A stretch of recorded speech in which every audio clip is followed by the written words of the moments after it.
Dear Patriots, before the news starts, please subscribe to our patriotic channel by clicking the subscribe button. Give us a thumbs up to this video. Don't forget to leave your opinion below in the comments section. Share the news on Facebook and Twitter so you friends see it. Thank you. Trump threatens veto over Gateway Tunnel funding.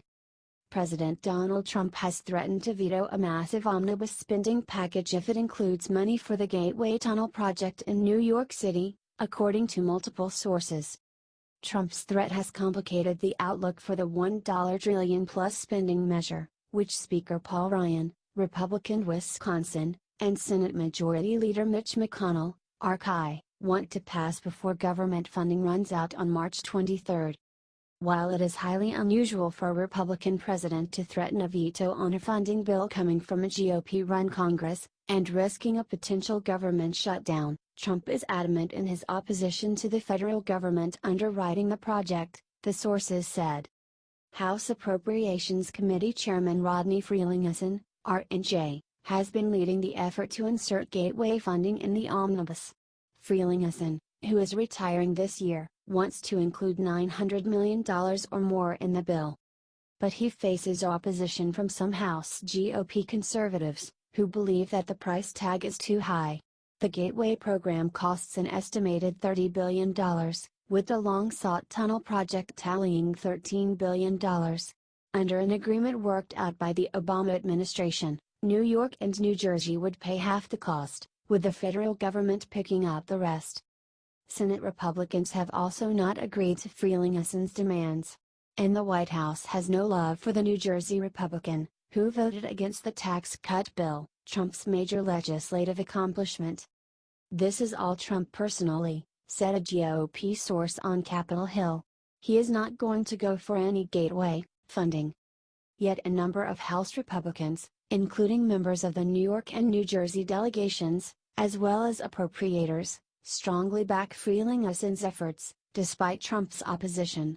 The proposed new rail tunnel between Manhattan and New Jersey would be used by thousands of commuters every day. Representative Peter King, R-N.J, called any White House effort to squash the gateway money 11th hour BS. The New York Republican said Trump was emphatic about his support for the bridge when he met several months ago with Senate Minority Leader Chuck Schumer, D.N.Y., New York Governor Andrew Cuomo and other Empire State lawmakers. And he blasted Transportation Secretary Elaine Chao for accusing Gateway backers of spinning the president's words. "We definitely had the commitment. It was just dotting the I's and crossing the T's," King said of Trump backing Gateway. "The president was completing Schumer's sentences and my sentences, and he even got after Cuomo for not asking for more money for JFK Airport." King, who said he would vote against the omnibus if the gateway money isn't included, said the White House was again knifing New Yorkers, after restricting the state and local tax deduction in their tax bill.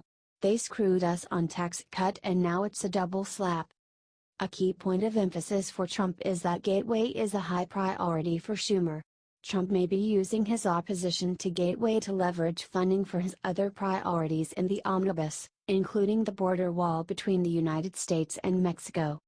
At that September meeting with the New York area delegation, Trump kept Schumer behind for a private discussion during which he kept trying to trade Gateway funding for border wall funding, according to a source with direct knowledge of the conversation.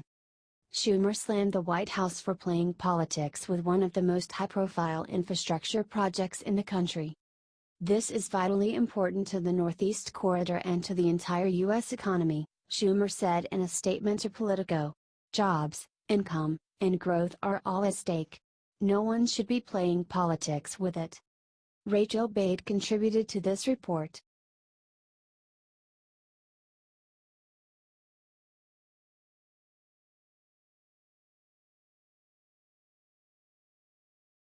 Charles Koch blasts Trump's steel and aluminum tariff plan. Billionaire conservative megadonor Charles Koch slammed President Donald Trump's announced plans to impose fresh tariffs on steel and aluminum imports in a Washington Post op-ed, arguing that such policies would do far more harm than good for the U.S., both economically and culturally. Just as the United States benefits from the ideas and skills that opportunity-seeking immigrants bring with them, free trade has been essential to our society's prosperity and to people improving their lives, Koch wrote in his op-ed, published online Wednesday night. Countries with the freest trade have tended to not only be the wealthiest but also the most tolerant. Conversely, the restriction of trade, whether through tariffs, quotas or other means, has hurt the economy and pitted people against each other. Trump has long pushed a protectionist trade agenda that has put him at odds with the orthodoxy of his own party, which has typically been supportive of free trade policies.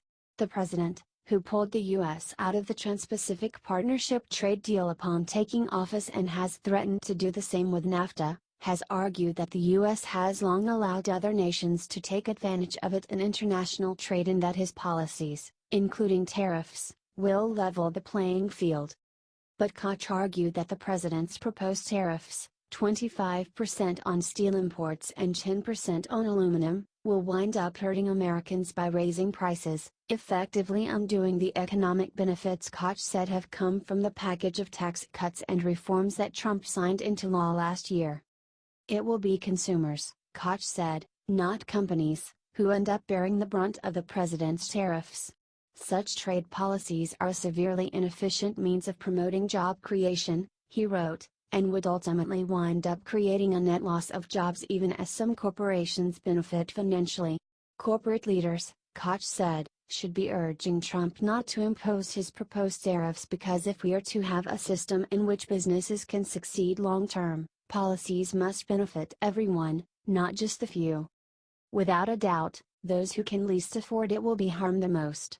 Having just helped consumers keep more of their money by passing tax reform, it makes little sense to take it away via higher costs, Koch wrote. Tariffs will only perpetuate the rigged system that threatens the very core of our society. When large companies can pressure politicians to force everyday Americans to fork over unearned millions, we should all question the fairness of the system.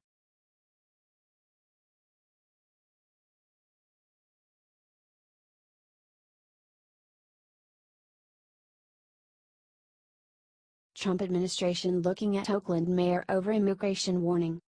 President Donald Trump said Thursday his administration is looking at Mayor Libby Schaaf of Oakland, California, after she warned her city's residents last week about an upcoming raid by Immigration and Customs Enforcement agents.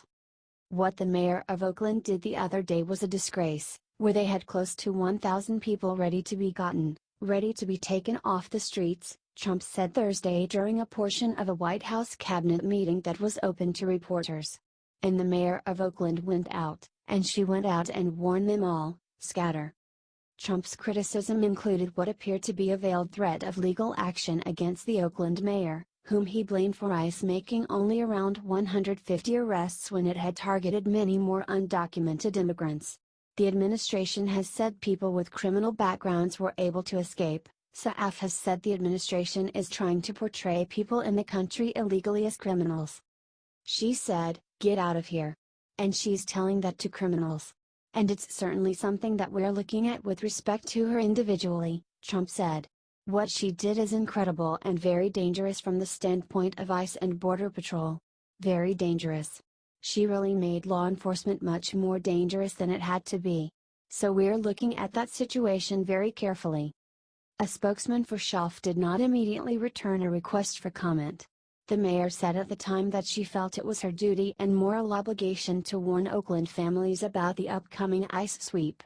She told the San Francisco Chronicle last week that her warning was intended to give all residents time to learn their rights and know their legal options. Trump's criticism of Schaaf followed harsh words from Attorney General Jeff Sessions, who rhetorically asked the mayor, "How dare you?" In a Wednesday speech that came after the Justice Department filed a lawsuit against California over its sanctuary policies for undocumented immigrants. Sessions, in his speech, said Schaaf had needlessly endangered the lives of law enforcement.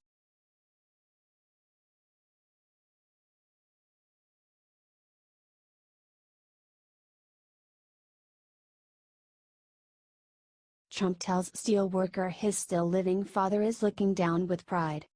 President Donald Trump has vowed to bring the U.S. steel industry back to life, But on Thursday at the White House, it was a union leader who rhetorically revived his own father.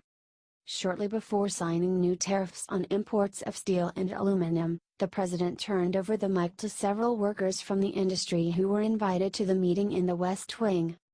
Scott Sorich, leader of the Steelworkers 2,227 local union in West Mifflin, Pennsylvania, told the president and assembled reporters that his father, Herman, a former worker in the steel industry, once lost his job due to increased imports. "I'd like to tell you a story about my father during the 80s, Sorich said. "My father lost his job due to imports coming into this country, and I just want to tell you, what that does to a man with 6 kids is devastating." Sorich said he was humbled by the opportunity to speak at the White House and thanked Trump for his work. "Your father, Herman, he's looking down, and he's very proud of you right now," Trump told him. "Oh, he's still alive," Sorich replied, as the room burst into laughter. "Then he's even more proud of you," Trump, smiling, quipped in response. The president on Thursday signed a 25% tariff on steel imports and a 10% tariff on aluminum, a move that faced opposition from political leaders within his own party and in his administration. "The American steel, aluminum industry has been ravaged by aggressive foreign trade practices," Trump said. "It's really an assault on our country,